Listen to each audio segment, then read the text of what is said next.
Hallo, ek is Ronel Besuidenhout en jy luister na ons dagstuk reeks 40 dae van oorwinning.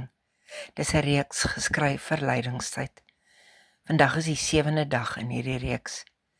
Ek wil vandag met jou gesels oor oorwinning, oor verwerping.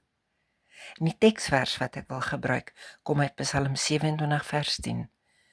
Al verlaat my vader en my moeder my, sal die Here my aanneem. Verwerping sny dikwels dieper as enige fisiese wond. Dit lê stil in die krake van ons harte en beïnvloed onbewustelik hoe ons liefhet, hoe ons ander vertrou en hoe ons uiteindelik onsself sien. Party van hierdie wonde kom van mense wat ons eintlik moes beskerm het, terwyl ander spruit uit harde woorde wat nooit weer teruggetrek is nie. Jesus het egter nie vreemd aan hierdie pyn nie. Hy ken verwerping intiem. Sy eie mense het hom verwerp. Sy disippels het gevlug. Petrus het hom ontken. Aan die kruis beleef hy die uiterste verlatenheid wanneer hy uitroep na sy Vader. Oorwinning oor verwerping beteken nie jy maak of die pyn nie bestaan nie. Dit beteken jy ontdek dat jou diepste identiteit nie gevorm word deur wie jou wegstoot nie, maar deur wie jou aanneem.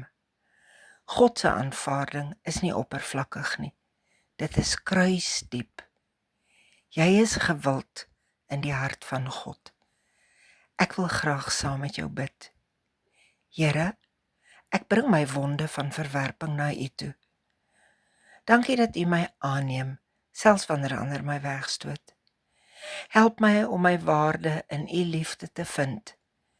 Genees die plekke wat nog seer is binne my. Amen. Ek neem graag die vrymoedigheid om jou te vra om dit te oorweeg om 'n donateur te word wat hierdie bediening ondersteun. Ek bied dit as gratis dagstukke vir enige persoon om te lees, maar tog is daar vir my kostes aan verbonde. Sou jy dit kan bekostig om 'n bydrae te maak, dan laat ek graag vir jou die besonderhede onder in die boodskap by hierdie videoklank. Dankie dat jy dit sal oorweeg en veral dankie aan elkeen wat hierdie bediening in die verlede al ondersteun het.